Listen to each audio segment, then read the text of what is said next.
Hello guys, അപ്പൊ ഇന്നെന്തായാലും നമ്മൾ വന്നിരിക്കുന്നത് ചെറിയൊരു സെറ്റപ്പ് ആയിട്ടാണ്. അപ്പൊ എന്താണ് ഇന്നത്തെ പരിപാടി എന്നറിയാവോ?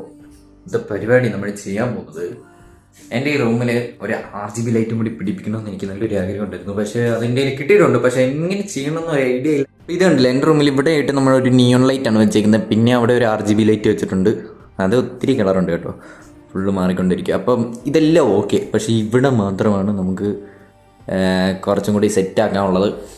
ഇത് കണ്ടില്ല, ഇത് ഞാൻ മൊത്തം പെയിൻ്റ് അടിച്ച് കുളമാക്കി വെച്ചേക്കുന്ന. ഇവിടെയും കുഴപ്പമില്ല, ഇവിടെ നമ്മൾ ഇത് സ്റ്റിക്കറൊക്കെ ഒട്ടിച്ച് അതൊന്നും കുഴപ്പമില്ല.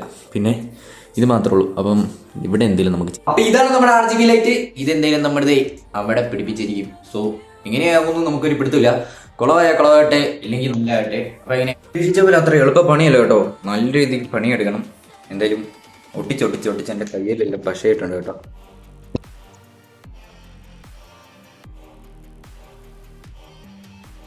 നമ്മളെന്തായാലും ഇത്രയും ഭാഗം നമ്മൾ ഒട്ടിച്ചെടുത്തിട്ടുണ്ട്. ഇനിയിപ്പോൾ നമ്മൾ അവിടെ നിന്ന് ഇത്രയും ഒട്ടിക്കണമെന്നുണ്ട്. നമ്മൾ മുമ്പേ അവിടെ വരെയാണ് പറഞ്ഞത്. ഇപ്പം അവിടെ എന്തെങ്കിലും ഒട്ടിച്ച് കഴിഞ്ഞിട്ടുണ്ട്. ഇനിയിപ്പം ഇവിടെ എല്ലാം കൂടെ ഇങ്ങനെ വരുവാണെങ്കിൽ ഇങ്ങനെ ഓക്കെ, അങ്ങനെ പോകണമെങ്കിൽ എങ്ങനെ ഓക്കെ. നമുക്കെന്തായാലും ചെയ്യാം. ഫൈനലി നമ്മളെന്തായാലും RGB ലൈറ്റ്സ് എന്തായാലും ഇവിടെ സെറ്റ് ചെയ്തെടുത്തിട്ടുണ്ട് കേട്ടോ. ഇത്രയും വരെ നമ്മൾ ചെയ്തെടുത്തിട്ടുണ്ട്. അപ്പം ലൈറ്റ് അണിച്ച് കഴിഞ്ഞാൽ അങ്ങനെ നോക്കാം. അപ്പോൾ ഇതാണ് അതിൻ്റെ ഒരു ഫൈനൽ ഔട്ട്പുട്ട്. ഫൈനൽ ഔട്ട്പുട്ട് എന്നൊന്നും പറയാൻ പറ്റത്തില്ല. അപ്പോൾ ഇനി ഇതിൻ്റെ മണ്ടയ്ക്ക് നമ്മൾ പഞ്ഞി ഒന്ന് ഒട്ടിച്ചെടുക്കണം. സോ നമുക്ക് പഞ്ഞി ഒട്ടിക്കാം. അപ്പം എന്തായാലും ഏകദേശം നമ്മൾ ഇത്രയും ഭാഗം ഒട്ടിച്ചെടുത്തിട്ടുണ്ട്. ഇനിയിപ്പോൾ ബാക്കിയും കൂടെ നമുക്ക് ഒട്ടിച്ചെടുക്കാം.